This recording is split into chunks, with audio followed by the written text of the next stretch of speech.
Hi there, my name is Kirsten Clements and I am the Animal Care Area Manager at Haddon Training, and I'm going to discuss with you today off-the-job hours and around off-the-job hours. Off-the-job hours refers to anything new you learn at work and outside of work.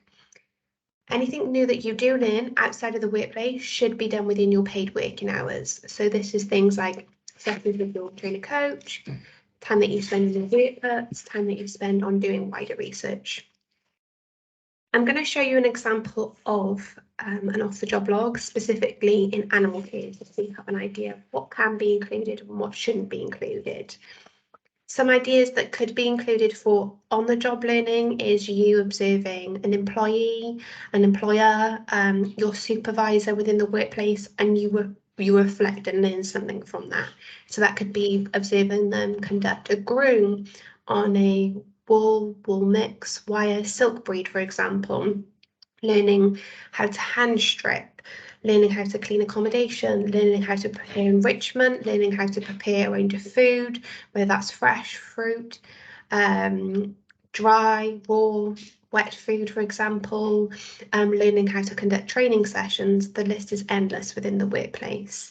Outside of work, as I mentioned already, this is any sessions that you have with your trainer coach, conducting teaching sessions, so they can all be included on your off-the-job log. And then the theory that you're set as well. So module 1, legislation and regulation, you might do wider research around the legislations that you need to follow within the workplace, such as COSH, RIDDLE, WELL, PP, for example. Hopefully you will be able to see my screen and an example of an off-the-job log. Your off-the-job log can be done within Excel, or you can transfer it onto a Google Sheets if you don't have access to Excel. Every entry that you do should include a date when you've conducted the training, the start time and the end time, along with the module this relates to. I've related this specifically to animal care qualifications or dog grooming qualifications, just for the purpose of this video. So I've included 3 training activities, all on learning how to clean accommodation. When we ask you as your trainer coach to conduct in off-the-job learning, we advise you that the training that you are doing can be the same. However, your reflection, so what you have learned from that activity, does need to be different for it to be counted as off-the-job learning.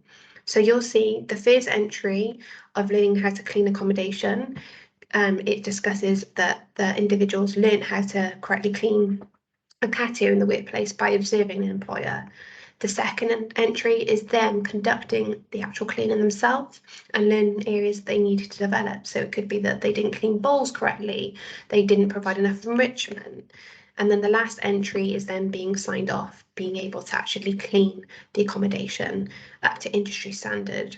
Once we've used the word competent, that means that that training activity can no longer be included in this off-the-job log. So it's really important that when you are reflecting, you do, especially on activities that you have duplicated training on, that I have learned, reflection does need to be different for it to be accepted by your trainer coach.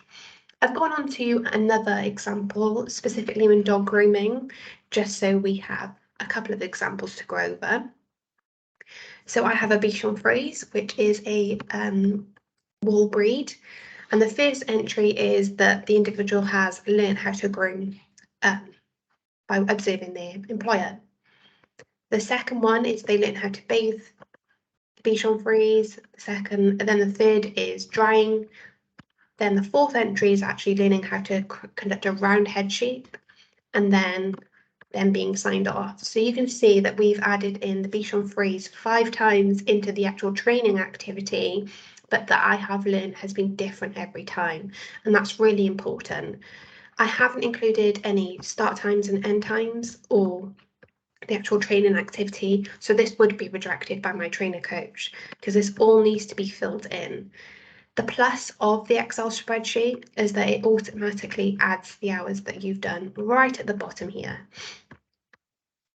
So I've done a total of 25 hours on this whole off-the-job log.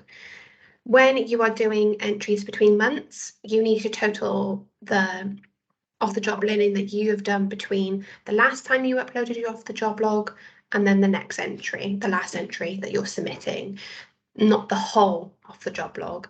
This will throw out apptem, so it is really important that you just include from the last entry that you've done up until the date that you've uploaded it onto the system. Each individual will have different off-the-job hours. This will all be on your dashboard on apptem, and your trainer coach will also go through that. Your trainer coach will also provide you with some advice and guidance around different things that you can do within each of the sectors for off-the-job learning, whether that's in the workplace or outside of the workplace. So do speak to your trainer coach about some ideas if you are struggling. Hopefully you found this video helpful, and if you do have any questions, please contact your trainer coach.